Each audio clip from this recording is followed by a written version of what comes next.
Bom, pessoal, vamos então conversar aqui com o nosso convidado hoje, o Fábio. O grande Fábio tem uma história boa para nos contar. E obviamente vamos aí também fazer umas perguntinhas do nosso lado. E o Jeff hoje tem a responsabilidade também de preencher, de comandar aí a conversa. Hein? Tá bom, honra. Jeff? Pode ser ou não? Minha honra. Vamos só fazer aquela perguntinha inicial que a gente faz a todos os convidados, ao Fábio, que é: em que ano é que tu conheceste Bitcoin? E resumidamente, assim, num minuto, como é que foi o teu percurso até hoje com Bitcoin? Eu conheci Bitcoin no final de 2017. Logo conheci através do libertarianismo. Primeiro conheci o libertarianismo, depois que eu acabei esbarrando ali no Bitcoin, entendendo como é que funcionava o real, que passei a sentir o valor do Bitcoin. Acabei caindo aí nas scams, né, nos golpes de afinidade. Inclusive, minha primeira compra foi um golpe de afinidade. Quando eu decidi que ia comprar Bitcoin, eu comprei Bitcoin Cash. Ixi. Aí eu vi a merda. Peraí, para tudo. Quem convidou este homem? Aí consertei o erro e nesse caminho aí fui cada vez mais me apaixonando pelo Bitcoin, tentando me envolver mais e mais. E é isso. Estou até hoje fazendo o que eu gosto mesmo, que é o que me dá motivação, que me faz dar paixão, dar amor à minha vida, que é conhecer mais sobre o Bitcoin, conhecer mais sobre, eu diria até que é talvez a verdade, né? Conseguir entender a vida de uma forma clara, como se fosse enfim, encontrei a matemática, né? Enfim, encontrei a ciência que é exata. Muito bom. É isso. Muito bom. Agora Jeff. eu entendo porque você trabalha tanto, está em busca de redenção depois do Bitcoin Cash.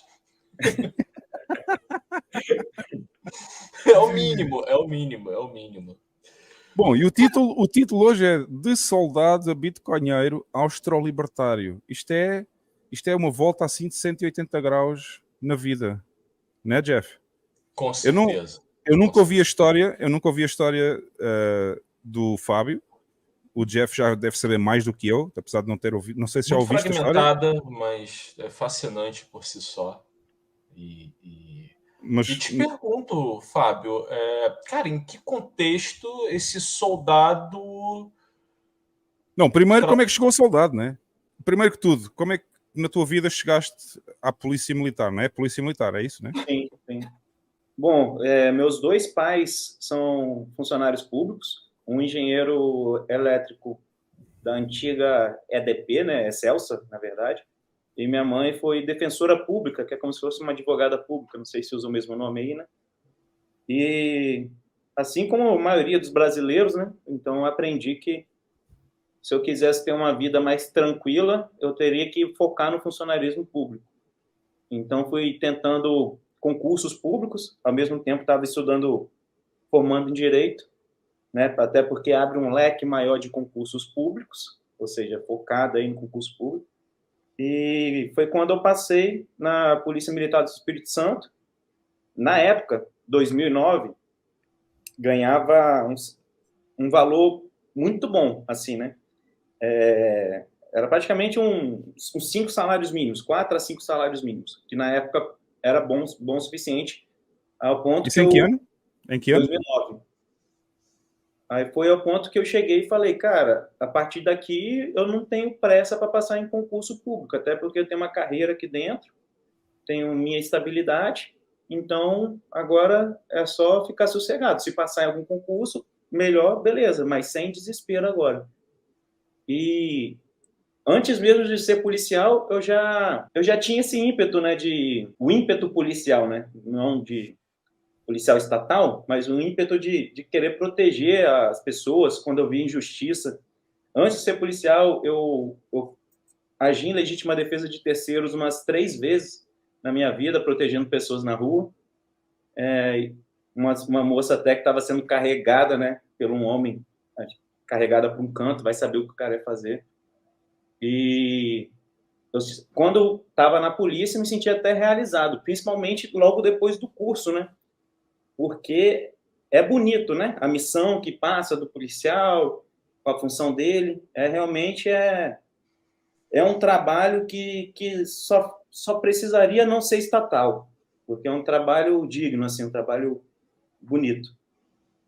E aí na polícia, de 2009 até 2017, teve algumas alterações de números do meu salário, aumentou em número o meu salário, mas o meu poder de compra foi sendo reduzido.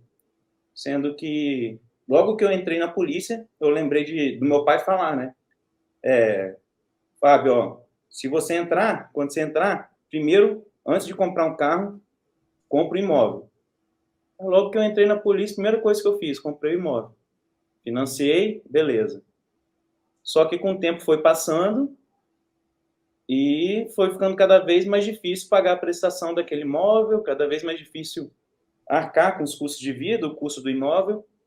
E isso foi percebido por todo mundo, né, que estava em 2009. Até depois que caiu minha ficha, porque a turma de 2009 ganhou tanto dinheiro, né, porque o salário aumentou tanto. Porque, na verdade, até 2007, 2008, a aposentadoria do policial militar era em 30 anos de serviço. Só que eles queriam aumentar mais 5 anos. Aí, como eles iriam convencer as pessoas a trabalharem mais 5 anos na Polícia Militar? Aí eles deram um aumento, uma opção para a pessoa aceitar trabalhar mais 5 anos, em troca, um salário maior, né? Aí, quem entrou em 2009 já não teve essa opção, já entrou de acordo com essa lei, né? Uhum. Então, foi um toma lá da cá que a gente tomou. Então, né? para você era 35 anos mínimo. 35 anos de serviço. Então já entrou no novo esquema de pirâmide. No esquema de pirâmide a mais longo prazo. Isso aí. Já entrei me lascando, né, nesses 35 anos, mas de outro ponto estava com um salário bom, né? Mas isso aí serve para iludir a gente, né? Principalmente essa parte. Acho que hoje eu vejo assim que a maior dificuldade das pessoas enxergarem a importância do Bitcoin é o ilusionismo que o mundo Fiat traz para você, né? De você ter uma carreira que cada vez vai ganhando mais dinheiro, vai tendo sucesso, né? Está sendo promovido, seu dinheiro está aumentando, mas na realidade está tendo poder de compra. E ali em 2017, em 2016, na real, eu era muito polêmico, né, no meu trabalho, né? Eu sempre questionava. Eu não aceitava a ordem que eu achava que estava em desacordo com o que eu acreditava que era correto, que era ordem idiota, né? E uma das coisas que tem na legislação isso é positivo, eles tratam o soldado como se fosse um completo imbecil. Isso é ótimo, porque na lei fala que se você não compreender a ordem, então você pede por escrito. Então, sempre quando eu vi uma ordem idiota, eu não estou entendendo, pode botar no papel, por favor? Aí ele, Fábio, vou chamar outra pessoa aqui. Aí mandava outra pessoa para cumprir a coisa que era idiota. Aí eu não cumpria. Muito Caraca, bom. Isso é muito bom. Sensacional. É uma espécie de objeção de consciência, não é? Aí... É um ataque para isso, de alguma maneira, né? Sim. Aí, os meus amigos, né, meus colegas lá na polícia, eles viam, assim, que eu batia de frente, que eu questionava, e nunca era punido, eles tentavam me punir, eu sempre arrumava um jeito de não tomar punição, igual dava, tipo, prisão e ficar preso no quartel. Aí, quando chegava, eu falava que ia cumprir, quando chegava no dia, eu ficava doente. Aí, cumpri em casa, entendeu? Então, tipo, sempre irritava, né? E foi assim que eu entrei para a diretoria jurídica da Associação de Cabos Soldados. Fui eleito diretor jurídico. E logo depois que eu fui eleito, a gente, em 2017, iniciou uma paralisação da Polícia Militar aqui no Espírito Santo, né? As famílias, né? As mulheres, principalmente, que estavam vendo a situação do policial, etc., elas decidiram parar na frente dos batalhões. Muita gente acha que aquilo ali foi totalmente meio, não vou dizer desorganizado, mas talvez burro, mas ali foi uma estratégia muito inteligente. As mulheres, elas ficavam na frente dos portões. Os policiais de folga ficavam lá do outro lado da rua, na calçada. E os policiais estavam de serviço e iam para dentro do batalhão. Qual oficial ia falar para o policial sair? O oficial chegava, pode sair. Aí, a mulher está interrompendo, o que eu faço? Nenhum oficial teve coragem de falar que era necessário agredir as mulheres. Porque do outro lado da rua tinha os policiais de folga. Então, se agredissem mulher de policial, ia dar merda do caralho. Então... Essa é uma boa estratégia, pô. Foi. Porque acabou que não teve a ordem, né? Hoje eu respondo por... como se fosse liderança de motim, né? Mas só que... Mas a ordem era para quê? Era para sair e fazer o quê? Ir para a rua trabalhar. Era só para isso, era só para ir sair. Ok. Mas só que na realidade não tinha ordem porque nenhum oficial teve coragem de dar a ordem. Sim, e polícia também, aí pode-se manifestar, polícia? Não pode. Pois. Então, mas quem estava se manifestando eram as Não, mulheres. eram as mulheres, exatamente. Sim. Até a tática foi boa por causa disso, exatamente. Bem bolada essa. Isso. Aí, depois de 23 dias, né, de paralisação... Quantos dias? 23. O crime bem caótico, o Espírito Santo, cara. Ficou caótico, mas... O crime explodiu, não? Cara, eu te digo assim com absoluta certeza, né? Que antes eu falava que teve um que não, mas eu fiquei sabendo da história de fato. Mas não morreu nenhum inocente, não. Entendeu? Ficou um caótico dependendo para quem. A população, tudo bem que os comércios fecharam, foi um período realmente complicado, sim, né? E era mais nesse cenário macro mesmo que eu tava... Sim, sim. Mas eu fiquei feliz de ouvir o que você falou aí. Hã? Mas eu fiquei feliz de ouvir o que você falou. Tá? Não, só para você ter noção, o QCG, quartel-general principal, ele é vizinho do morro que tem um tráfico pesado aqui em Vitória, na capital. Uhum. E a gente chegou a, inclusive foi filmado, né? Chegou a ver a situação que as mulheres dos traficantes desceram para frente do quartel pedindo para os policiais voltarem para a rua. Porque ninguém estava indo comprar. Ninguém estava saindo para ir comprar. Como assim? Entendeu? Para o tráfico era interessante. Segurança para a comercialização da droga. O problema é que isto é um processo retroalimentado e quando falha um elemento, a cadeia fica interrompida. Uhum. Por isso é que estes dias estava a dar um documentário até na televisão de uma advogada a dizer que isto é uma grande farsa porque o crime retroalimenta-se com toda a gente do sistema, incluindo advogados, juízes, polícia, toda a gente ganha. Sim, se não houvesse crime não era preciso advogados, né? Exatamente. Quando eu estava na polícia, eu até falava que, tipo, na real, estava todo mundo fazendo o trabalho certinho. O policial estava prendendo, o legislador estava fazendo lei, o juiz estava cumprindo o que estava na lei, né? Determinando o que estava na lei, e o bandido estava roubando. Beleza, estava tudo certo. Todo mundo fazendo o papel certo. O problema era a lei, só isso.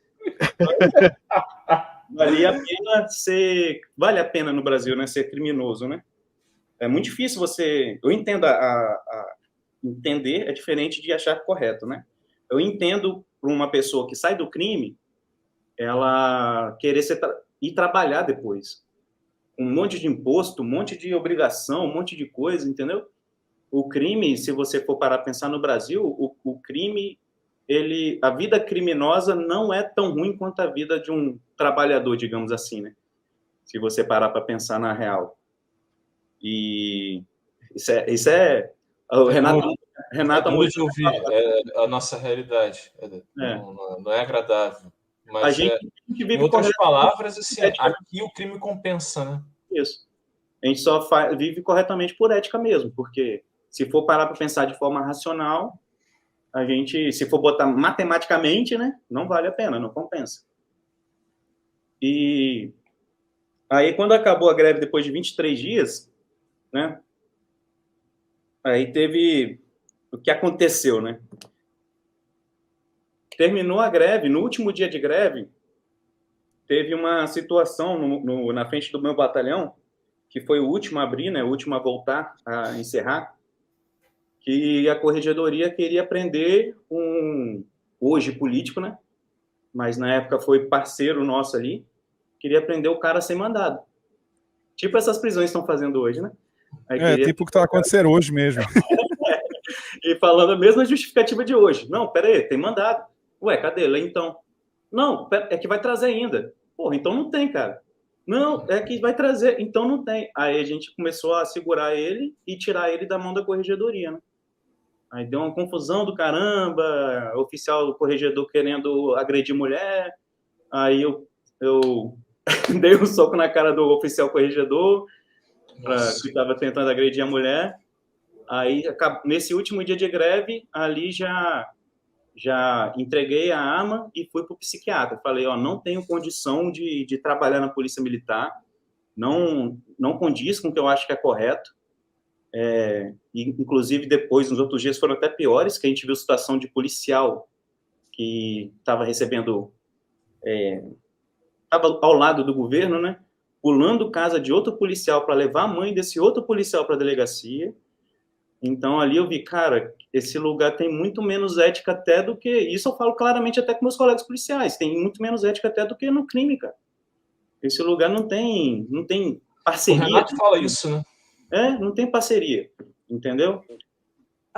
Fábio, e é nesse momento em que há um grande choque entre os teus valores éticos e a profissão que era uma coisa que tu gostavas até e que achavas bonito, que era a tua vida, não é? Éticos e morais, não é? Né? Sim, mas pior que os morais é os éticos, porque os éticos são mais fundamentais, não é? Não, os morais, às vezes... Quando você está numa profissão, numa empresa, qualquer lugar que você olha para o seu 01 e ele é exemplar, mesmo que tudo fique meio ruído, meio estranho, você quer persistir porque você vê que o cara é exemplar, né? Que dá para chegar lá. Mas quando eu olhava para o meu 01, para o meu comandante geral, tipo, não protegia a própria tropa. Ficava do lado do governante contra a própria tropa. O governante chamando os policiais de sequestradores, falando que é como se os policiais estivessem sequestrando a população capixaba. Qualquer crime que acontecia, roubaram lá o convento da Penha, né, uma igreja, e agrediram o padre. Aí o governador falou que a culpa é dos policiais e tinha que ser investigado se não foi policial. Porra. Só fez merda, o governador só inflamou a situação. E o comandante-geral ficou quieto, entendeu? Então, quando eu passei a olhar assim, cara, esse cara aqui é o meu topo da pirâmide, isso aí que eu posso me tornar, tô numa corporação que não tem ética, não tem parceria, que a base é muito mais inteligente do que o topo, entendeu? Porque eles cometeram um erro, porque... eles queriam que os soldados, para entrar como soldado, tivesse ensino superior e não exigiram mesmo para o CFO. Os oficiais superiores de outra geração. Isso não significa que quem tem ensino superior é mais inteligente, mas significa que o pessoal da base ficou muito ponderão, muito questionador, entendeu? Então, isso aí foi, se você for analisar todas as manifestações militares que teve no Brasil, foi por causa disso. Se você analisar o tenentismo, né, que tinha acabado de colocar tenentes que vinham da Europa, por causa de estudados da Europa, né? Então, acaba vindo disso, de pessoas que pessoas são inteligentes demais para obedecer cegamente, para ser cabeça de papel, né? E a partir daí, do fim dessa greve, aí eu tava puto com toda a situação, aí chegou um amigo meu, porra, Fábio, você tá puto pra caralho com o Estado, né, velho? Vou te passar um livro aqui. Aí me botou na minha mão, Anatomia do Estado. Ei, cara, começou bem. Aí eu, caralho, faz sentido, mas não pode fazer, né? Aí li outro livro libertário. Aí eu, cara, Aí todo esse período aí que eu tava afastado para tratamento psiquiátrico, que o psiquiatra falava que eu não tinha condição de voltar na Polícia Militar, né? A trabalhar na Polícia Militar. Aí todo esse momento eu fiquei estudando libertarianismo, né? Aproveitei, estudei libertarianismo, atuei na diretoria jurídica da associação para tentar soltar todos os meus amigos que estavam sendo presos e todos os policiais que foram excluídos. Foram excluídos 23 policiais na época. E eu estava estudando libertarianismo e me apaixonando mais pelo libertarianismo, e ao mesmo tempo eu estudava, até criei um canal na época, era Ancapixabas, até tem uma logozinha aqui na caneca. Não vai sair. Excelente nome, hein? Ancapixabas. Belo trocadilho. Não vai sair, pô, peraí. Aí... Não foca tão perto. Entendi. Mais para trás um pouquinho. Mais para trás um pouquinho. Aí dá para ver. Ancapixabas. E a minha ideia era o quê? Era falar o que eu estava estudando, mas, na verdade, eu estava doido para alguém me refutar a todo momento. Só uma pergunta. Não mostrou para o psiquiatra o livro? Oi? Não mostrou para o psiquiatra o livro? Deveria, né? Pois, ele dizia, então você está normal, está tratado. Não, mas quando eu falava com ele do que aconteceu comigo na polícia, etc., ele falava, não tem condição de você voltar, não. Eu falava assim, que a partir do momento que eu entreguei o atestado, eu tive que entregar a arma, né? E na época eu não tinha veículo. Isso é um problema, hein, cara? Isso.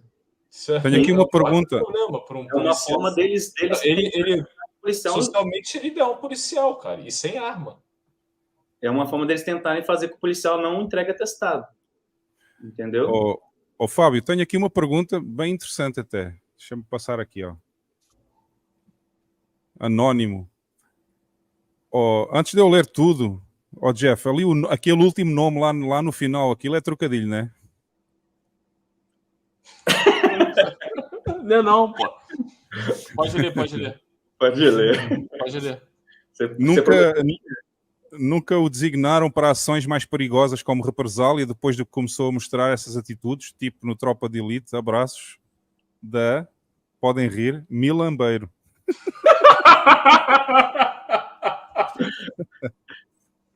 Desculpa, gente. Não, até então, até esse momento da greve, o que acontece? As especializadas são meio que voluntárias, né? As pessoas têm que se voluntariar para ser especializado, mas meu pensamento era o quê? Eu estava numa situação que eu já conseguia trabalhar mais com as pessoas que eram mais recrutas do que eu. Então, eu conseguia controlar todas as ocorrências. Vou até contar uma ocorrência aqui. Teve uma ocorrência que Boa, quero ouvir uma. A gente abordou um cara que estava zigue-zagueando, dirigindo. Quando eu parei ele, um senhor de idade, embriagado. Aí eu fui, conversei com ele. Aí ele, mora aqui e tal, só na próxima esquina tal. Você mora ali mesmo? Moro. Não tá mentindo para mim. Não, moro. Então, beleza. Entra lá na viatura, fala pro policial onde é que você mora e eu vou com o seu carro. Aí fui, botei o carro dele na garagem, tranquei lá e deixei ele em casa. Problema resolvido. E no fundo, esse é o papel da polícia. É isso mesmo. Era isso que eu ia dizer. Esse aqui é o papel. Passar a multa e deixar lá o homem. E rebocar o carro, né? E rebocar o carro, pagar mais multa, o cara não tem nem condição, mora num lugar mais humilde. Não tem lógica para mim. Então, eu sempre optei por ficar fora de especializadas e grupos de mais de... Sempre preferi trabalhar só eu e um parceiro, que aí eu poderia conduzir a ocorrência da forma que eu julgava correta, né? Lógico que depois de conhecer o libertarianismo, eu vejo ocorrências que eu deveria ter agido até de outra forma, né? Igual apreensão de drogas, etc. Mas até isso que impede que trabalhe na polícia atualmente. Mas com o conhecimento que eu tinha, agia da forma ética. Mas depois dessa situação, que eu entreguei o atestado, entreguei a arma. Aí o que eles fizeram? Eles me transferiram para a cidade, fica do outro lado da Grande Vitória. E todo mundo sabe que eu não tenho veículo, entendeu? Aí todo mundo da polícia ali sabia que eu não tinha veículo. Então eu ia ter que pegar um ônibus com a farda na mochila, desarmado, até outra cidade. Aí o próprio psiquiatra mesmo falava, cara, não tem condição, nem se você quisesse voltar, você ia conseguir voltar agora, cara. Aí E essa foi mesmo represália, não? É uma represália. Só que meio que Deus escreve certo por linhas tortas, ou as coisas acabam acontecendo, né? O justo, né, com o justo. Que esse tempo aí todo eu ficava tanto na Associação de Cabos Soldados, na diretoria jurídica, ajudando meus amigos, quanto também estudando libertarianismo.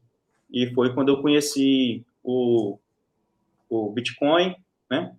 E ali, quando tudo para mim fez mais sentido, e eu vi que não tinha capacidade nenhuma de retornar ao serviço, né? Até porque eu vi que era só um castelo de areia, de fato, né? Eu ia ficar ali, vamos supor, mais 10, 15, 20 anos, talvez ser promovido, e quando eu tivesse esse dinheiro da minha promoção, se eu pegasse, né, o que eu entendo hoje como certo, o dinheiro que eu receberia como, vamos supor, terceiro sargento, tenente, e o M2 da minha promoção, né? E se eu pegar agora o soldado e o M2 da atual situação, talvez como soldado eu recebia mais em quantidade, em comparação à quantidade de dinheiro que tem no meu país. E de compra em relação aos dois salários. Né? O que realmente me interessa é isso. Se eu falar para qualquer pessoa que no meu bairro só se aceita uma moeda e eu tenho 50% dessa moeda, ninguém vai precisar saber qual é o valor da moeda. Todo mundo sabe que eu sou rico. Entendeu? Então, a fração importa muito. O quanto que você ganha em relação a M2 importa. Então, não faria sentido para mim continuar ali, estar nessa correria aí, tentando sempre ganhar dinheiro por fora, né? Não fazia segurança na época, mas vendo os policiais se matando em segurança. Então, foi que eu falei, cara, não tenho como retornar para a polícia. E... Tem aqui uma pergunta interessante também, porque eu não sei se a pessoa que enviou é de Portugal ou do Brasil, mas em Portugal existem. Eu vou pôr aqui, ó.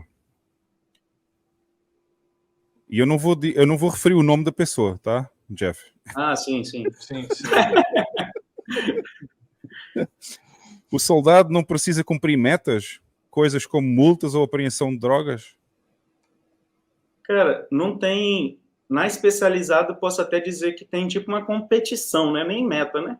É uma competição. E aqui chegou a ter tipo legislação que... Não sei como é que está atualmente, mas legislação que se você aprendesse arma, dependendo da arma, você ganhava um certo dinheiro ou pela apreensão da arma, né? Um bônus, praticamente assim, pelo dinheiro da apreensão da arma. Mas em relação à multa, nunca fui do trânsito, mas acredito que nem o pessoal do trânsito recebe nada em relação a isso, não.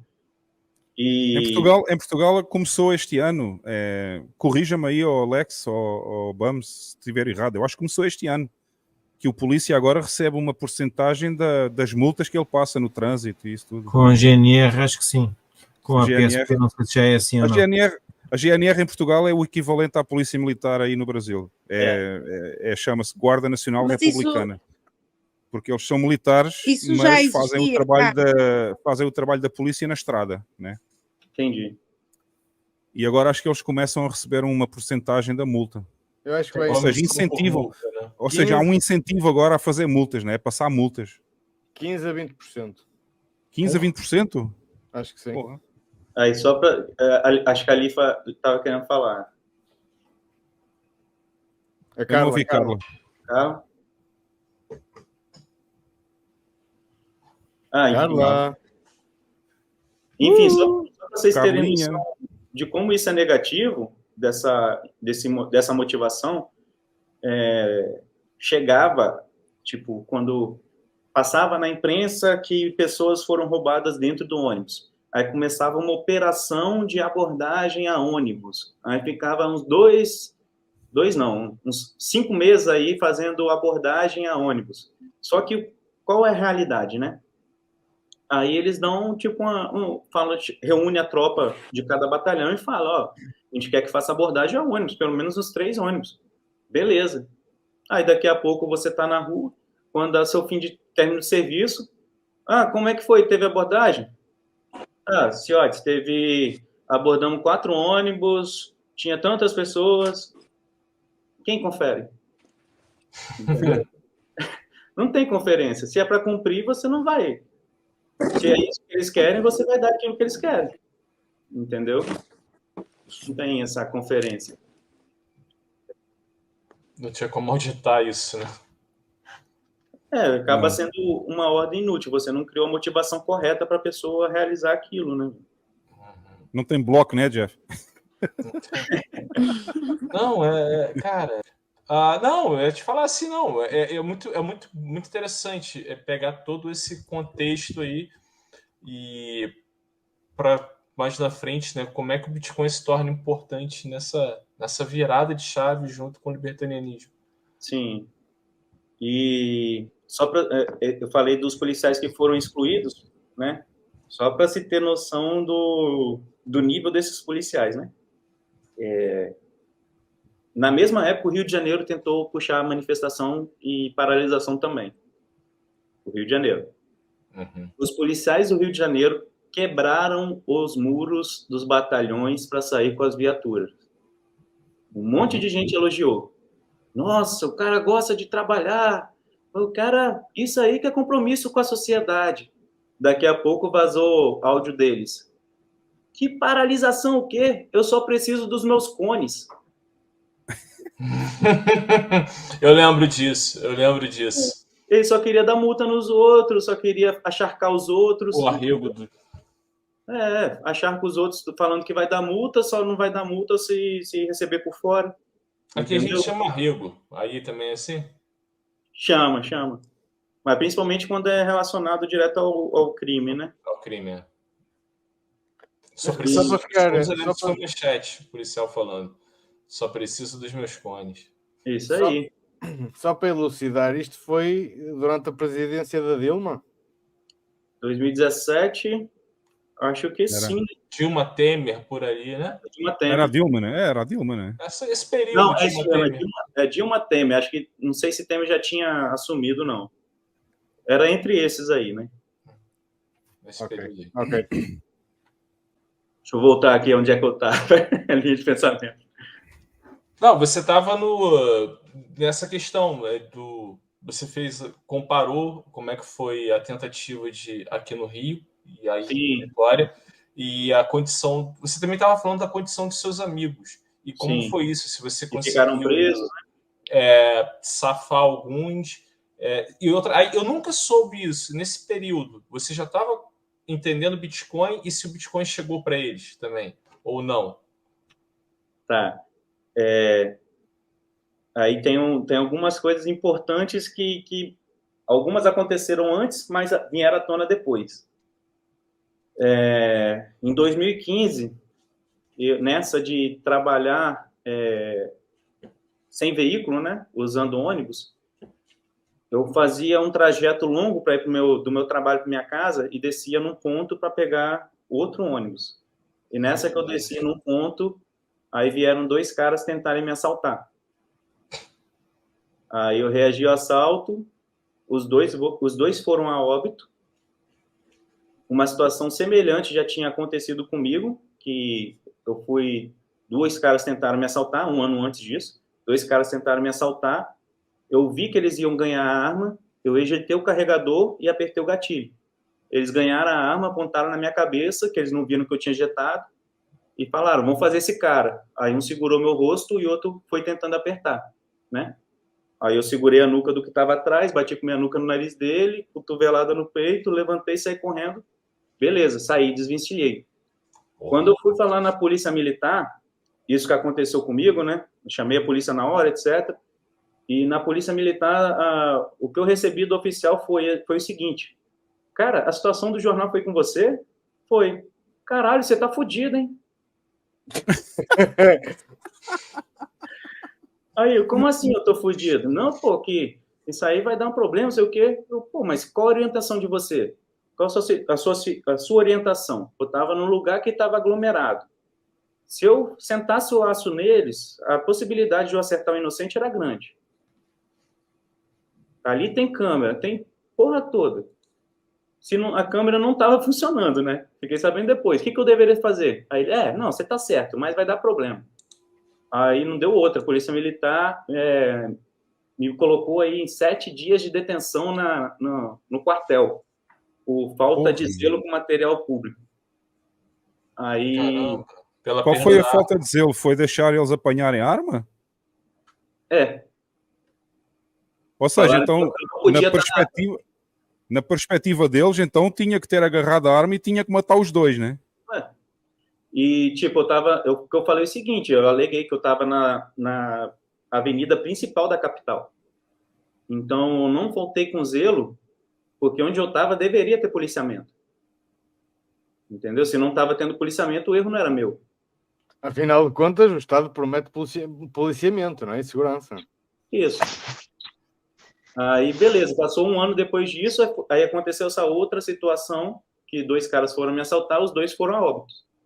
Logo que os 2 parando a ação, eu levantei a blusa de um, tava com o boné dobrado, não era arma. Ele só simulou que estava armado. Aí eu pensei, cara, se a polícia me fudeu numa situação muito mais frágil do que essa, agora eu tô fudido. Aí um ônibus parou do outro lado, falei pro pessoal do ônibus, chama a polícia. Peguei, sumi, né? Vazei. E fiquei no outro dia olhando o jornal, torcendo. Se falar que foi bandido que matou bandido, eles vão nem dar isso mais. Nossa. Aí quando saiu no balanço geral, eles fizeram dança, comemorando. 2 bandidos foram assaltar, mas era outro bandido. E os 2 bandidos morreram. E comemorando, dançando, né? Aí, beleza, agora tá tranquilo. Aí o que aconteceu depois da minha situação? Depois de toda a situação, 2015, aí depois veio a greve, 2017. Aí um amigo meu, né? Diante dessa situação da greve, ele estava do lado do governo e eu estava do lado da polícia. E ele sabia da minha situação. Aí ele foi e denunciou. Puta merda. Caralho, um amigo. Aí você vê, quebra mais a cara ainda, de que corporação é essa, né? Desde quando eu era criança, eu aprendi que X9 só servia para uma coisa, né? Ninguém respeita X9, né? E o Olha, cara... aqui o Olive 3 aqui diz que já era o Temer, porque a Dilma caiu em 2016. Então isso aí. Não lembrava. E temos aqui também uma mensagem que eu tenho que passar, né? 18 entra o Bolsonaro. Do Bruno Santos, que mandou boa noite para todos. É só para agradecer a todos os presentes. Obrigado também ao Bruno Santos. E tem aqui uma outra mensagem que acabou de entrar também. Vou já aproveitar e passar esta aqui do... Deixa eu ver se... Eu não sei o que é que o Vitão mandou aqui, mas eu vou... Oi? O que é que passou aqui? Espera aí, desculpa aí, pessoal. Só uma coisa aqui que saiu errado. Supersets deixou ter o botão aqui, ó. Não foi? Saiu aqui qualquer coisa errada agora. Deixa eu ver o que é. Cara, mas que covardia desse suposto amigo, hein? É foda.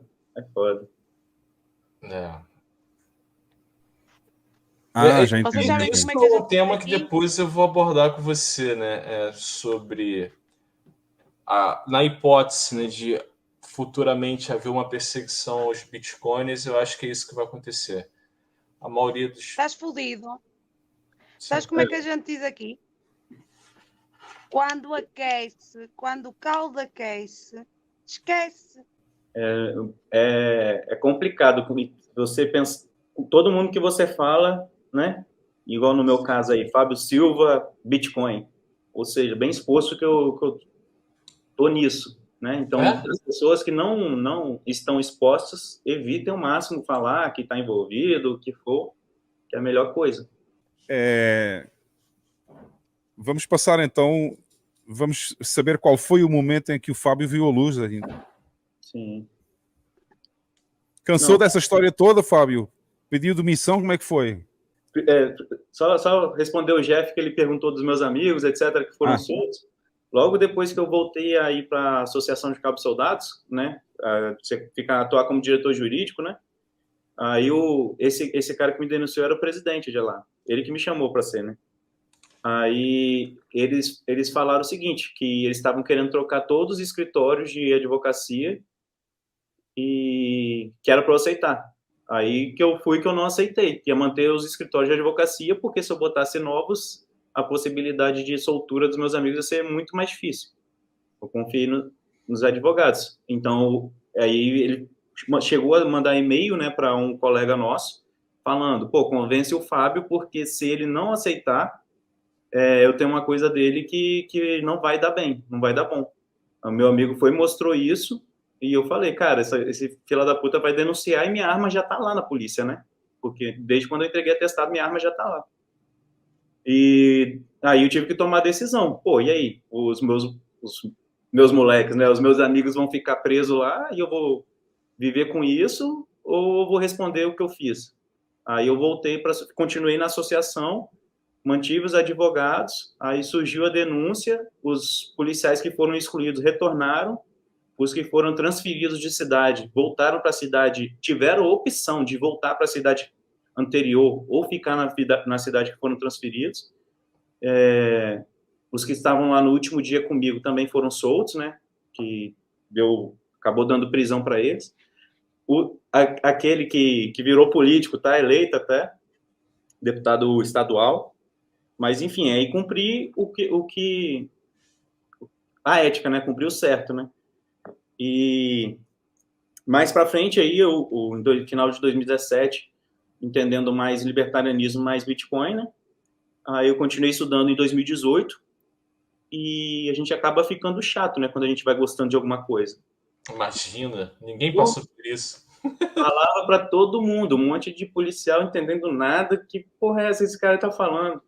Aí falava para os policiais, e aconteceu uma coisa muito interessante, uma coisa interessante e outra triste, né? Uma coisa interessante é que muitos policiais saíram da corporação, muitos. Foram para até morar em outros países, né? Essa situação. E teve policial que durante esses 23 dias, ficou com a arma apontada para a porta de casa, né? Achando que a polícia podia entrar. Então, esses policiais voltaram para o serviço falando, eu nunca vou meter o pé na porta de ninguém. Eu nunca vou agir como agia antes. Eu sei como é que passa. Entendeu? Então, teve uma mudança muito positiva nisso. Até, não diria libertária, né? Mas que fez as pessoas abrirem a mente até para aceitar melhor as ideias libertárias. Então, quando eu conversava mais sobre esses assuntos libertários, eu via que já estava com a porta aberta, né? Graças à situação que aconteceu antes. E pela certa admiração que as pessoas tinham por mim, ou têm por mim, né? Até quando encontro, é legal de encontrar. Então, elas aceitavam bem as minhas ideias. Alguns pediram para mostrar melhor sobre o Bitcoin, como é que fazia para comprar. Alguns entendem e defendem as ideias que eu falo, até alguns que, mesmo que continuaram lá, entendem e defendem as ideias que eu falo. Na época vou nem falar o nome, né? Mas na época que fecharam todos os comércios aí, anos atrás, 2019, 20, 21, na época que fecharam os comércios, tem até no meu YouTube ali um áudio de um policial falando, Fábio, eu não quero cumprir essa ordem, como é que eu faço? Entendeu? Eles me procuravam para, não vou cumprir, como é que eu faço? Aí eu dava orientação, entendeu? Então, é um link muito bom, assim, que eu tenho com eles, né? E aí, rebelde com o Estado, conheci o libertarianismo, conheci o Bitcoin, sabia que não ia ficar mais na polícia, e o que acontece? Na polícia aqui, militar, você tem que pedir permissão para sair, né? E o comandante libera, se ele quiser ou não. E eu já sabia que ele não ia liberar. Ele queria que eu voltasse para o serviço. Ele queria que eu voltasse para o serviço desarmado. Entendeu? É isso que eu ia falar. Ele queria que eu voltasse para te expor Só isso demonstra a corja que é, não é? Fala um pouquinho mais perto aí do microfone, Carla, está muito baixinho. Desculpem. Só isso já demonstra a corja que é. É um processo de escravidão, praticamente. Faz lembrar o Tropa de Elite, quando mandaram o Fábio lá para o morro, Sim. sem arma. Coincidentemente. Coincidentemente, Fábio. Também era Fábio, né? O nome dele, né? Não. E teres que pedir licença para tomar uma decisão para a tua vida. Não, mas isso é porque ele é militar. Os militares não têm opção, né? Se fosse polícia normal pode sair. Mas militar é diferente. Ok, eu compreendo que isso é uma regra. Do ponto de vista do ser humano... Fala mais perto, não se ouve. Desculpem. Do ponto de vista da minha concepção, enquanto ser humano, mesmo tu sendo militar, podes ter sempre o direito ao arrependimento e sair pelo teu pé. Ou pelo menos deveria ser assim. Mas afinal, militar não funciona assim. Eu sei que não funciona assim, mas devia ser assim. Porque de quem é que é a vida? É tua ou é de quem? Não, é que, como dizem lá no Tropa de Elite, como é que é? Os seus corpos são nossos. Preparem suas almas porque seus corpos nos pertencem. Nos pertencem, é isso. Mas isso é um delírio. Isso é um delírio. Faz parte da lavagem cerebral dos militares. Isso é psicológico mesmo. Isso é uma doutrinação, quer da polícia, quer do exército, para se voluntariar a morrer pelos outros. Uhum. Só para você ter noção, Carla, dessa lavagem que é feita, eles fazem esse processo como se fosse meio que simbólico, né? Mas quando você se forma na polícia militar, você recebe um RG militar, uma identidade militar. O problema é que não é meio simbólico, é totalmente simbólico. Isso. E é aí que eles se agarram. É na merda do simbolismo, que é bastante importante, e nas alterações que a simbologia foi adotando, e pegam depois pela parte nacionalista que a pessoa pode eventualmente ter. Uhum. Você vê que muito policial militar aqui no Espírito Santo, se você perguntar quem ele é, ele não vai conseguir falar, eu sou João. Ele vai falar, eu sou o cabo João, eu sou o sargento João, entendeu? Ele acaba tendo uma nova vida, ele é uma nova pessoa. E, inclusive, até ia falar isso, né, da parte triste, que eu acabei não falando antes, a parte triste do fim da greve, e é que acabando a greve, a gente viu uma incidência de suicídio muito grande dos policiais. Até por essa questão aí de não conseguir mais se enxergar, não aceitar, né? Não vou dizer que isso é geral, de todos pensaram isso, mas é o que eu identifiquei como diretor jurídico, participando de todas as mais situações possíveis que eu pude. A pessoa está frustrada com a polícia militar, está sendo perseguida com a polícia militar, e ele não conseguir ver um outro tipo de vida fora dali, entendeu? Nossa, cara. Porque ele é quem? Quem ele é? Ele é o soldado fulano. Se ele deixar de ser o soldado fulano, o que ele vai falar? Quem ele vai ser? É como se perdesse a identidade, né? Isso. É uma perda total. A patente, a função precede ele. Isso. Perdes tudo. Perdes tudo e perdes o domínio de ti próprio, perdes a capacidade de reflexão, de chegares à razão. Por isso é que é um delírio. É um delírio. Isso explica o que é um delírio e o que é uma lavagem cerebral. E, Fábio, foi a junção dessas duas coisas. A liberdade, libertarianismo e o Bitcoin que ressignificou a tua vida, esses elementos, ou teve outros componentes? Porque, assim, eu, guardado as devidas proporções, a minha vida ela também passou transformações profundas e sim, a minha vida ela recomeça com a pílula laranja, cara. Ela recomeça com o Bitcoin. O Bitcoin virou base, sim, e tudo aconteceu a partir daí. Contigo foi parecido? Como é que foi esse processo aí, cara? Porque, assim, eu tinha uma identidade. Por exemplo, quando eu me tornei PCD, daquele dia para trás, aquele Jeff morreu. E aí, assim, eu não era mais o atleta, Eu não era mais o judoca, não era mais o guarda-vidas, não era. Enfim, passado. E a vida segue, sabe? E sim, cara, o Bitcoin, eu posso dizer, o Bitcoin salvou a minha vida.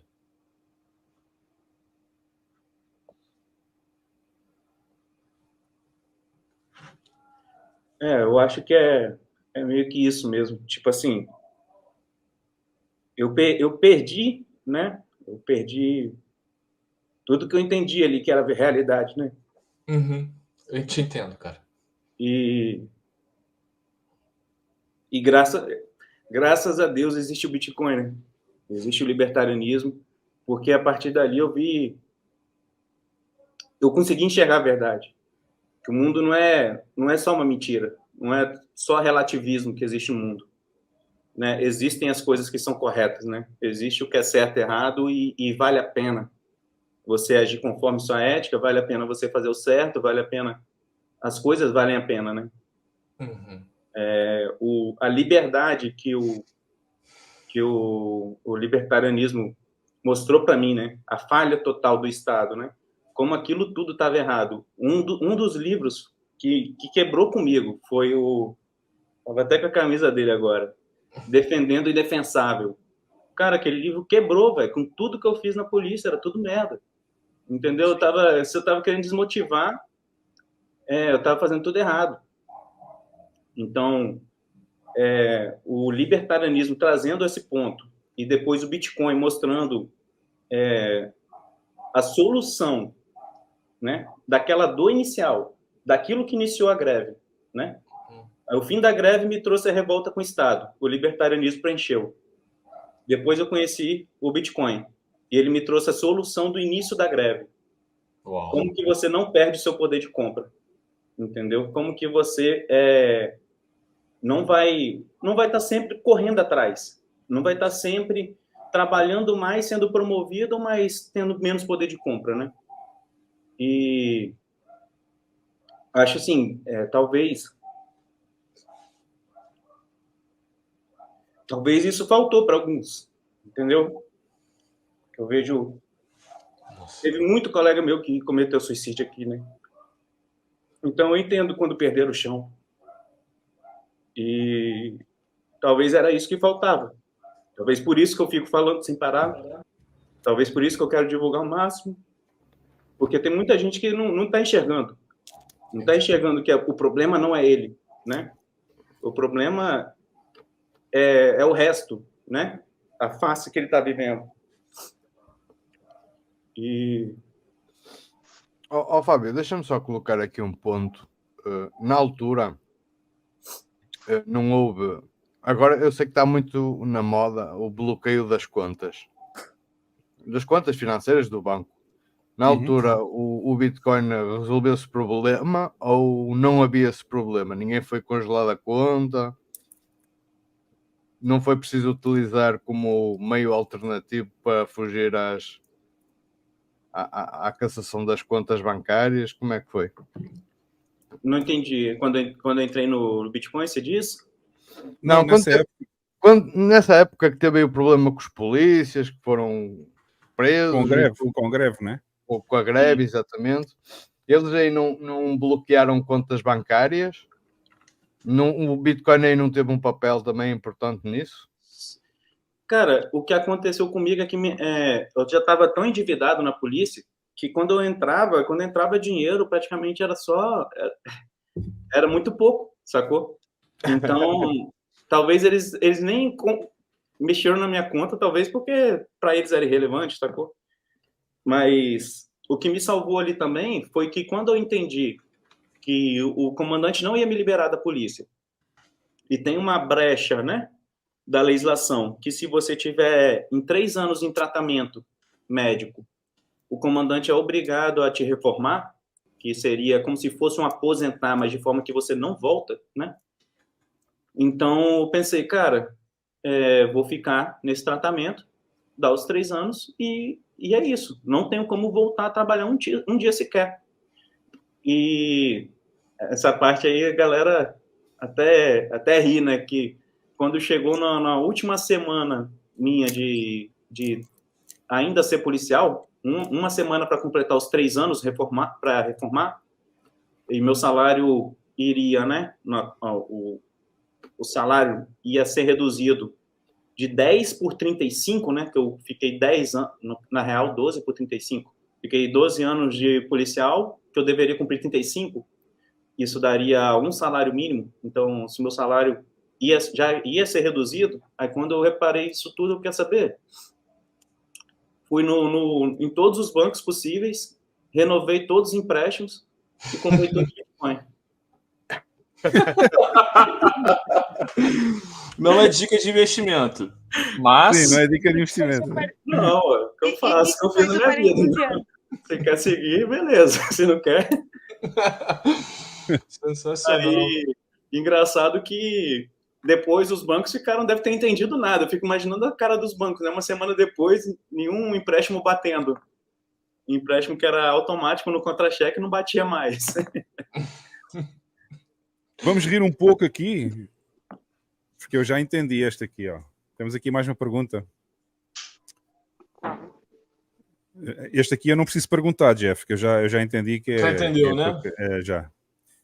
Alguns libertários alegam que ser funcionário público não é um problema, pois é uma função que precisa existir mesmo sem Estado.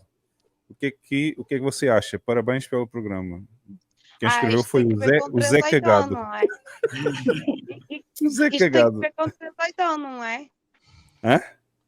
Isto tem que ver com trezoitão. É o que o 38 fala, assim. Qual é a tua opinião sobre isso, Fábio? Cara, eu conheço vários... Eu já vi vídeos de várias pessoas que são funcionários públicos e me ensinou muita coisa sobre libertarianismo. Eu acho o maior problema de um funcionário público libertário é para ele como indivíduo, entendeu? Do mesmo jeito que me gerava esse conflito interno, porque tem outras coisas que a gente aprende, né? Na escola austríaca, no libertarianismo, que são, tipo, eu não tenho a motivação certa para alcançar o meu potencial maior nessa vida. Eu consigo produzir o que eu tenho de melhor se eu tiver meu incentivo natural, o lucro. Se eu tiver tendo elogio sincero, né, o lucro, eu vou sempre buscar trazer algo que seja útil para as pessoas, seja em serviço, seja em produto. Então, você também tem que viver com isso, que você não vai alcançar seu potencial, né? É uma coisa óbvia, você não vai alcançar seu potencial, você não vai ter a motivação correta. Entender que o funcionarismo público, o próprio Keynes fala isso, né? O funcionário público quer aumento, dá aumento. Beleza, depois eu imprime mais mesmo, entendeu? Então, É fácil, né? Você vai ser feito de pateta, cara. Você vai ser feito de pateta com o seu salário. Mas eu não tenho como julgar, tipo, a vida de pessoas que já têm uma família, né? Porque na época que eu tomei minha decisão, eu não era nem casado. Não tinha filho, não tenho filhos, não era casado. Então, para mim, foi, com certeza, muito mais confortável do que para outras pessoas. Então, não posso julgar isso. E deve ter funções que dá para trabalhar sendo libertário. Policial militar, o mais complicado é se você... Porque você depende muito do seu parceiro, né? Então, é complicado. Dá para você fazer? Dá para fazer. Dá para ser libertário, sendo policial. Dá para agir da forma ética. Mas não é nada fácil. E algumas vezes, você pode se encontrar em situações, você vai ter que dar apoio a uma viatura que está fazendo algo que você julga errado. E você não tem capacidade nenhuma de decidir, de opinar por aquilo, né? É complicado. É complicado. E nesse processo teve quando que assim, eu escutei o sobrinho comentando, vocês conversando de você viver no padrão Bitcoin, cara. Como é que é isso? E naquele momento, porque a gente está falando de Brasil, é uma outra realidade. Como é que foi isso aí, velho?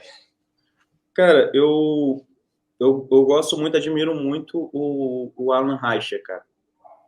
E teve um momento que eu senti nojo, né, do real. E estava definido que não queria ficar tocando nesse dinheiro, né, o mínimo tempo possível, pelo menos. Uhum. E então eu meio que tentava olhar tudo conforme o Bitcoin, conforme o preço em satoshis, conforme essas coisas, né? Que realmente fazem o sentido. Inclusive, até na época, eu lembro de mandar mensagem para o Alan falando, pô, eu tô me alimentando pior, deixando de alimentar, porque eu penso que isso aqui vai valer muito depois. Aí ele, não, cara, vida, cara. Vive a vida, pô. Aí eu, o Racha dele tem umas sacadas assim brilhantes, cara. Aí, beleza, pô. Se o cara falou isso e o cara, tipo, tá 3, 4 halves na minha frente, então, beleza. Ô, Fábio, tem um mês, eu tava trocando uma ideia com ele, aí ele falou uma coisa, eu parei a conversa, ele alugou um apartamento umas 3 semanas na minha cabeça. Falei, deixa eu entender o que esse cara tá falando. E grátis, né? E grátis. Cara, o sobrinho, ele morava aqui, né, no Espírito Santo. Na época, a gente fez uns grupos libertários, etc. Ele participou e ali eu sempre falava do Bitcoin. Ele, tem outras criptos. Eu, Bitcoin. Aí ele, tem outras criptos. É tudo shit, foi nesse cara. momento que teve o Kryptonita? Foi o Kryptonita, surgiu, acho que em 2019, que foi eu, Ojeda, Contador Libertário e Olha o Snella. Só que turma, velho! O Ojeda, Contador Libertário e Snella. Que turma boa, cara! Por isso que vocês talvez vejam umas panelinhas nas defesas aí. Faz sentido. Deixou com os 4. Muito bom, cara. Aí a gente dava as notícias, igual vocês fazem, né? Mas talvez com menos... Vocês são humorados pra caralho, velho. É top pra caramba o programa. Aí a gente dava as notícias, falava das notícias no mundo cripto, né? E o objetivo aqui, Fábio, o objetivo aqui é não fazer um programa sério. É melhor. O objetivo é não aprender nada. Agora eu entendi porque que eu tô aqui. Não, isto é como aquela música The Bright Side of Life, né? Como aquela música dos Monty Pythons. Não sei se vocês conhecem ou não, mas se não conhecem... se não conhecem, procurem no YouTube The Bright Side of Life dos Monty Pythons e vocês vão ouvir a música e tem que se mostrar sempre o lado divertido da vida. E acho que eu sigo muito essa filosofia quando eu pensei no podcast e como é que a gente ia organizar as coisas, foi isso que eu pensei.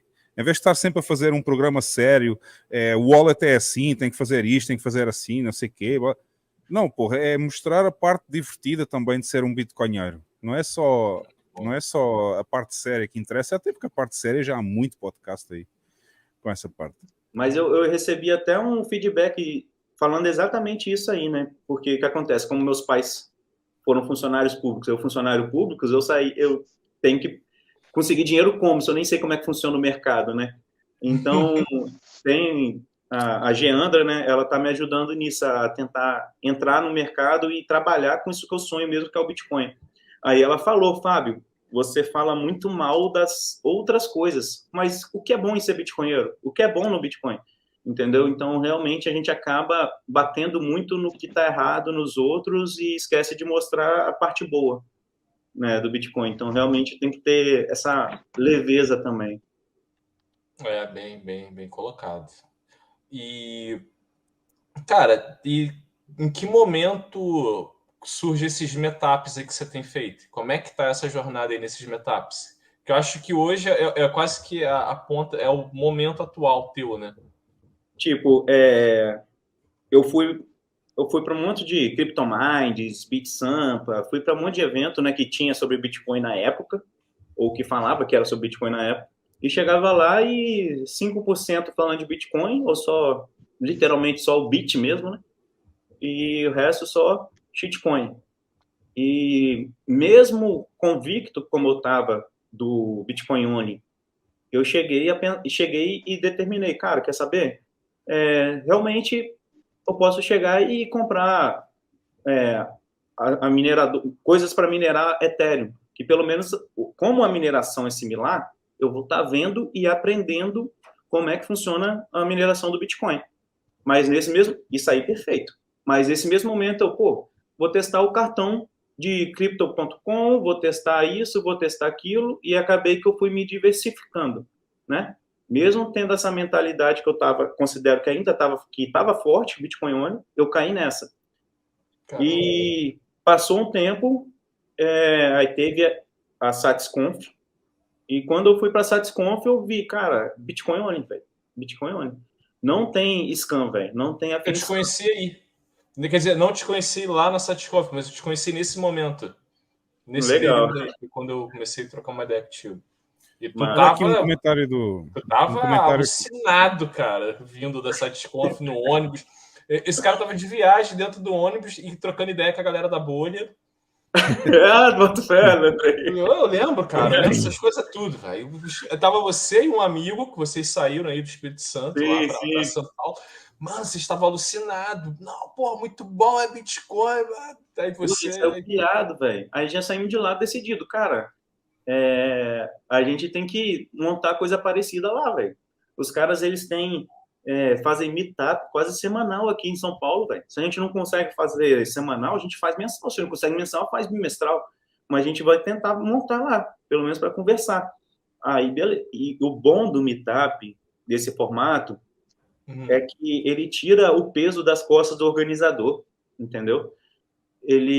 Você não tem que ser o cara que sabe de tudo, porque é uma reunião, entendeu?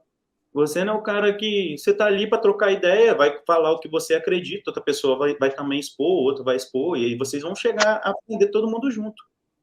Então, quando eu saí da SatisConf, eu falei, cara, tem que montar lá em Vitória. Aí a gente começou aqui, ainda no ano passado, final do ano passado. Esse ano a gente recebeu o Alan Chan aqui, foi foda pra caralho. E a gente sempre bate em autocustódia, sempre falando de autocustódia, todos que tem. E é o principal para mim, assim, e deixar claro o Bitcoin Only, deixar claro que não tem espaço ali para falar de outras coisas sem ser o Bitcoin. E agora, nessa próxima SatisConf, inclusive, né, o Lucas foi e chamou para fazer meetup satélite lá. Então, provavelmente eu vou fazer o meetup sobre organização de meetups e no outro dia um meetup sobre autocustódia. Aí vai ser bacana, né? Até comprando os negocinhos para ver se leva para lá. E aí vai ser bacana também. Olha, temos aqui uma pergunta para o Fábio. Vou pôr aqui a pergunta para o Fábio. O que o Fábio acha de quem faz trade para aumentar a quantidade de sats? Posso ler esta, Jeff? A assinatura ou não? Sim, Olha, sim, eu podia responder a isso, mas não vou responder. Já li na é para Bay. o Fábio. Já li na Bay. Eu acho que eles já fazem as perguntas só para eu ler o nome da pessoa. Porque as perguntas estão boas, cara. Não, tão boas. Olha, essa pergunta era muito fácil de responder, mas vai ficar para o Fábio, que foi a ele que foi direcionada. Mas, Fábio, o que é que tu achas? Quem faz trade para aumentar os sats? Eu tive um ano de trade muito bom que eu fiz, mas o que me fez parar de fazer trade? Eu não lembro aonde eu vi esse vídeo. Um cara fez um vídeo no YouTube botando os caras mais famosos falando de trade de Bitcoin. E botou de 1º de janeiro a 31 de dezembro. E foi vendo qual o resultado que ele teria no final. E depois ele falou, e se eu tivesse comprado, segurado e vendido em 31 de dezembro? O hold ficou em 2º lugar. Então eu vi que todo aquele meu trabalho, todo o meu estresse era totalmente idiota. Isso ele estava falando de um ano. Que não é o tempo gráfico do Bitcoin, né? Um ano é o tempo gráfico da sua emoção, no máximo. Exato. Mas o único tempo gráfico do Bitcoin é 4 anos. Então, se você pegar um parâmetro de 4 anos de trade, nenhum trade vai conseguir aumentar a quantidade de satoshis ou se enriquecer, aumentar o poder de compra se ele tivesse feito apenas hold, entendeu? Então, é normal uma pessoa chegar a alguma coisa disruptiva e você tentar comparar ela com coisas que você conhece. Igual as pessoas comparam com ativos, né? Ou comparar com coisas que surgem daquela. Igual as pessoas comparam com cripto, né? Mas não é. O Bitcoin, a natureza do Bitcoin está bem definida no código. São 4 anos. Tempo gráfico de 4 anos. Menor que isso é a mesma coisa que você medir a B3 pelo tempo gráfico de 1 segundo. Não faz sentido. Entendeu? Não tem lógica. Então, é mais isso, a pessoa tem que buscar um equilíbrio emocional e para entender a natureza do Bitcoin. Inclusive, uma coisa que eu falo direto é você fazer isso até com a sua vida. Eu sempre falo isso para as pessoas, se você estiver num momento mal, lembra de 4 anos atrás. Como que você estava 4 anos atrás? E tenta trabalhar com esse tempo gráfico também para a sua vida. Porque provavelmente você está vivendo numa alta infinita e você está se abalando pelas oscilações do curto prazo. Então, vê a sua vida de uma forma mais honesta contigo, né? Mais justa. Dá um zoom out aí, né? Já estamos muito perto do final. Eu vou pôr mais esta pergunta aqui para o Fábio, que acabou de entrar agora. Qual a opinião do Fábio sobre algumas pessoas que dizem que os maximalistas são ruins para o BTC? Boa pergunta, parabéns. A Carla começou-se logo a rir. Eu gostava que... o meu sonho é que me façam essa pergunta, mas nunca tenho sorte. É riso maquiavélico. Yeah. Cara, acho que as pessoas grandes no mercado normal, elas já falaram meio que sobre isso, né? Que o maior problema do Bitcoin é que as pessoas meio que estão meio que sempre seguram o Bitcoin, sempre compra. Você pode jogar o preço para baixo, vai ter gente comprando, segurando. Então, maximalista, na verdade, as pessoas que são Bitcoin only, maximalista, pessoa que está ali, meu foco é aumentar minha quantidade de satoshi, só isso. Essas pessoas que... Mas eu acho que a pergunta era mais... Eu acho que a pergunta era mais para os maximalistas tóxicos, aqueles que estão sempre a cair em cima do shitcoinheiro, sabes? Aqueles... combativo. Pô, se eu tivesse maximalista tóxico, como eu. Eu não teria perdido dinheiro com shitcoin, entendeu? Então, o maximalista tóxico é bom porque ele faz reduzir a quantidade de afim de scan, né? É como se ele aumentasse o QI dos shitcoin, dos burros que estão em shitcoins, né? E ajuda a aumentar o QI. Pô, tinha uma pergunta aqui em cima que eu queria responder. Eu vou te fazer essa pergunta, porque são duas coisas que eu amo. Moto e Bitcoin. Cara, que rolê é esse aí da moto, cara? É essa? A história da moto aí? Ou não? Ele vendeu a moto, eu não consegui vender a minha ainda, é a única coisa que eu tenho. Da moto lá, que é moto. Mas, pô, se tu viu uma pergunta legal aí, fala aí que te aguçou a curiosidade. Cara, essa daqui tem algumas aqui, mas essa aqui, ó, quer ver? Flash Gerok. Nesse Flash sentido, Gerok? sei lá. Nesse sentido de ser libertário, trabalhando para o Estado, evitando atividades imorais, você consideraria ética? É isso aí. Trabalhar para uma outra máfia, PCC, bigodismo, etc., em cargos administrativos. Eu gosto muito vou acabar indicando 2 filmes. Assiste a Lista de Schindler, que provavelmente a maioria já assistiu, né? E O Banqueiro da Resistência. E é um filme incrível. Não se ouve, Carla. Põe o microfone na boca. É um filme incrível. É uma questão de quando trabalhas para o Estado e consegues salvar vidas do que se não estivesse a trabalhar para o Estado. É o poder e a ética orientados para salvar vidas de uma forma honesta. Uhum. E O Banqueiro da Resistência, eu gosto dele porque ele mostra também o trabalho que foi feito pelos banqueiros para conseguir levar o dinheiro até a resistência judaica, né? E também, de certa forma, mostra o valor do Bitcoin, né? Porque se tivesse Bitcoin naquela época, como seria fácil? Como seria fácil ajudar a resistência? Bom, eu vou só passar aqui também os links do Fábio. Vou pôr aqui para vocês verem. Temos aqui o ZBD do Fábio, que é zbd.gg/Fábio Silva. Se vocês quiserem visitar lá o site. O link vai aparecer nas notas do vídeo. Eu não tinha este nas notas porque eu só tinha o Twitter dele, mas eu vou pôr este lá nas notas do vídeo assim que a gente acabar o podcast. E podem dar contribuição aqui também para o Fábio. Tem aqui um QR Code. É Lightning, né? Este é Lightning, é isso. É, ZBG. É. E temos aqui o Twitter do Fábio também. Para quem quiser seguir, eu vou aumentar aqui um pouquinho, assim, ó. E o Twitter dele é Fábio Silva, _BTC. Está aqui. Quem quiser seguir o Fábio lá no Twitter, está aqui. E fiquem à vontade para seguir, obviamente. Deixa eu ver aqui. 100%, já está. Bom, Fábio, últimas palavras. Eu vou só perguntar, então, de uma forma rápida, porque a gente já está em cima da hora, nas 3 horas. De uma forma rápida, como é que o Bitcoin mudou a tua vida, então, assim, desde essa fase má em que teve, da fase da polícia até agora, o que é que mudou na tua vida? O que é que o Bitcoin fez na tua vida? Eu acho que o Bitcoin meio que deu significado, né, ao que eu tenho que fazer, me deu um rumo. E o que deve ser feito, né, qual o meu caminho, o que eu tenho que fazer para eu me sentir, para eu ter prazer na minha vida, prazer de estar fazendo, de estar trabalhando com aquilo. Quando eu saí da polícia, até falei, cara, na polícia eu tenho 50% de chance de... Lá fora eu tenho 50% de chance de ser feliz. Na polícia eu tenho 0. Então tenho que sair.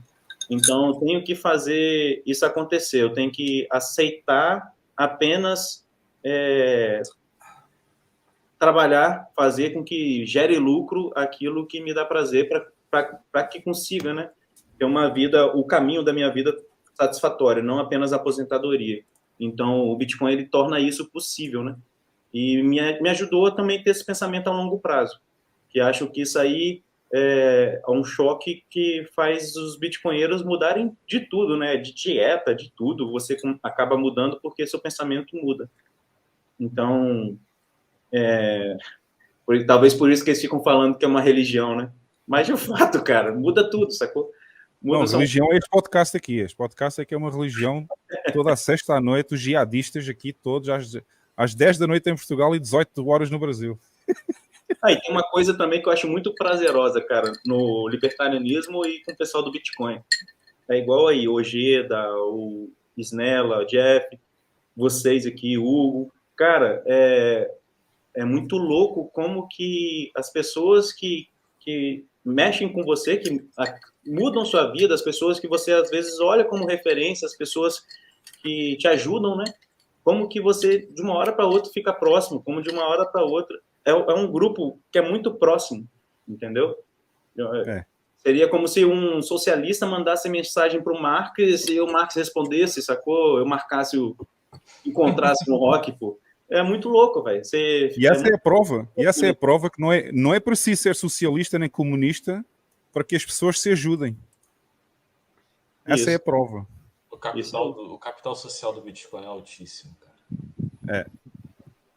Exatamente. Bom, pessoal, última frase aí a cada um, Lex, Jeff, Bam, Carla, que é para a gente encerrar aqui. Só pedir aqui também, só aproveitar e quem tiver Instagram, não sei, a gente bitcoinheiro tá só no Twitter, né? Mas quem tiver no Instagram, fabiosilva.bitcoin lá, beleza? Escreve aí no chat privado que eu ponho lá no chat público. Beleza. Lex. Manda aí para a gente seguir. Olha, no Insta. Eu queria agradecer ao Fábio. É sempre bom ter a perspectiva de alguém que fez a sua carreira e está dentro do Estado, sabe como é que o Estado funciona, levou a lavagem cerebral do Estado e depois de um momento para o outro faz aí uma volta completa ou meia volta, como quisermos chamar, e consegue perceber que afinal aquela lavagem que levou é o contrário da realidade e consegue ter isso definido na sua cabeça e olhar para o passado e ver os erros que se calhar provavelmente cometeu por uma coisa que ele foi incentivado a fazer e que na verdade não passa de uma lavagem e que está completamente errado. Agradecer por ele vir aqui partilhar essa história connosco e a toda a gente que nos esteve a ver, obrigado. E esta semana houve um erro no Imperativo Moral, mas vai estar amanhã, né? Vai estar amanhã. Exatamente. Eu de vez em quando dou mal com o YouTube e eu fiz o upload do Imperativo Moral 23, mas com o 21, o 22, mas com o do 21, portanto é o da semana passada, e eu amanhã vou redefinir isso. Se quiserem ir ao site ancapit.com, já está lá, via Rumble, o novo direitinho. Ok. Quem quiser ver no YouTube, pode ver amanhã, que já lá vai estar o Imperativo Moral. Jeff? Exatamente. Pô, muito bom. Bom final de semana a todos. Cara, Fábio, que prazer falar com você, ouvir tua história e, saber que de alguma maneira eu tô nas fronteiras aí com o soldado da liberdade. Cara, minha honra. Bam, o que é que tens a dizer?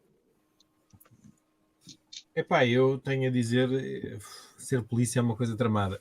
Ainda bem que o Fábio conseguiu livrar-se disso e seguir em frente. Eu tenho a certeza que a vida lhe reserva coisas melhores do que aquelas que ele achava que estava destinado. Uhum. As maiores felicidades. E obrigado por teres vindo. Carla, antes de falares, põe o microfone na boca. Primeiro, quero fazer um disclaimer sobre as mudanças climáticas e da ebulição. Está a Verão, chover, Carla? e eu estou assim. Aqui está a chover. Verão. É O que é que tu estás a fazer? O que é que a Carla está a fazer com uma panela ali ao lado? Opa, porque eu estou na aldeia e está panelas por todo o lado. Não te preocupes. Foi a panela do cozido.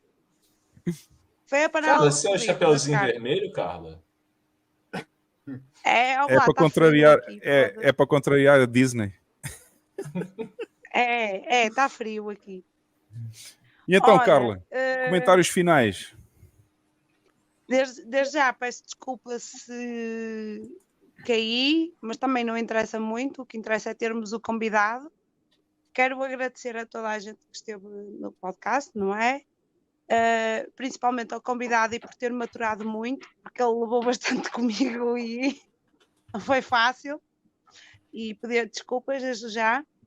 E quero aproveitar para dizer uma coisa ao Fábio que eu aprendi com os estoicos, que é relativo àquele momento que ele esteve mais emocionado e se calhar com certa comoção, que é aquilo que nós não controlamos, não há nada a fazer, não é?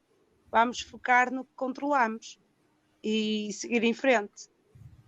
Porque nós não controlamos, não temos culpa também. E temos sempre a oportunidade de crescer. Há um ditado em Portugal, eu não sei se no Brasil também há esse ditado ou não, mas em Portugal há um ditado que a minha avó dizia muito: o que não tem solução, solucionado está. Ou nem mais. E não passa pelas nossas mãos. E não há nada que nós possamos fazer quanto a isso. Não é? E então a vida que segue e temos a oportunidade de crescer e temos que também conseguir-nos, ou pelo menos tentar conseguir perdoar-nos a nós próprios pelo aquilo que não sabíamos anteriormente, porque se também não sabíamos, não podíamos ter feito melhor. E são situações que não estavam ao nosso alcance de controlar. É isso. Bem falado. E eu queria terminar então, Fábio, por dizer e só queria dizer que o Fábio, sempre que quiser, é bem-vindo ao podcast e pode mandar mensagem a dizer que quer participar e com certeza será bem-vindo novamente. Sempre bem-vindo, todos os convidados que a gente tem aqui, eu ia dizer isso também agora na parte final, todos os convidados que vêm ao nosso podcast têm a porta aberta para voltar. Fábio, é só, se quiseres voltar, tiveres algum assunto, quiseres partilhar connosco, quiseres passar aqui no podcast, manda mensagem e a porta está aberta. A Carla só tem que organizar a agenda e ver aí quando é que dá para pôr e pronto, é só isso. Depende, tem dias que a Carla organiza muito mal a agenda. É verdade, eu queria pedir desculpa ao Fábio também, porque o Fábio era para estar cá na semana passada, só que a convidada que veio cá na semana passada tinha ficado de confirmar num determinado dia e depois confirmou um dia depois e nós já tínhamos falado com o Fábio para vir cá, só que como ela só tinha aquela semana livre, eu pedi à Carla para pedir desculpa ao Fábio porque ela já não podia vir cá esta semana agora. E então por isso nós trocamos o Fábio com a Vicky e por isso queria pedir desculpa também ao Fábio por ter esperado mais uma semana para vir aqui ao podcast, mas cá estamos hoje. E Fábio, foi muito boa a conversa, gostei muito da forma emocionada também como falaste há pouco e gostei da forma como falamos depois disso, já com um sorriso na cara, sobre a Bitcoin e sobre o que muda na nossa vida, e foi muito bom ter-te aqui, adorei a história que tu contaste, é realmente uma mudança de 180 graus, assim de um lado para o outro, de soldado a bitcoinheiro austro-libertário, é mesmo o título certo para este vídeo. E um grande abraço ao Fábio, um grande abraço por tudo o que o Fábio fez até hoje, quero lhe dar um grande abraço aqui publicamente, e quero dizer que nós também estamos contigo, estamos juntos, como se diz no Brasil. E é um salto. Se o Fábio conseguiu, que passou pela lavagem cerebral que passou, que teve numa militar e tudo mais, se o Fábio conseguiu, qualquer pessoa tem a capacidade de conseguir. Uhum. Porque prestar serviço militar, opá, vocês sabem o que é isso, não é? E é muito difícil depois renunciar a isso ou até mesmo sair dessa bolha, digamos assim. E sair de uma esfera para outra esfera é preciso muita coragem, é preciso muita fidelidade aos princípios éticos. Opá, é preciso ser-se muito homem. Parabéns. Mas ele agora está O Fábio agora está com a bolha e a bolha não abandona os seus, não é, Jeff? Não. Estamos E é isso. Nunca na vida. Pessoal, foi fantástico ter-vos aqui, a todos, não só o Fábio, como o painel também, o Jeff, toda a gente no chat. Obrigado pelos supersets. Hoje foram mais forretas do que no episódio passado, mas eu agradeço mesmo. E já sabem, um grande fim de semana para vocês. Olha, o Narcélio acabou de mandar uma mensagem, eu não vi que o Narcélio estava aqui. Um grande abraço ao Narcélio também e outras pessoas que eu não dei, porque eu não vi no chat que estava a passar toda a gente, obviamente. Mas muito obrigado a todos por mais um episódio. Fiquei muito feliz com esta conversa hoje e a gente vê-se na próxima semana, já sabem, na sexta-feira, 18 horas no Brasil, 22 em Portugal. E professor Alexandre Costa também, um grande abraço. Ele pôs aqui uma mensagem já no finalzinho. Pessoal, bom fim de semana. Fábio, não saia já, tá? Do estúdio. Eu vou só passar o vídeo final e depois nós damos um tchauzinho aí no backstage antes de tu ires embora. Bom fim de semana a todos, pessoal. Tchau, tchau. Abraço.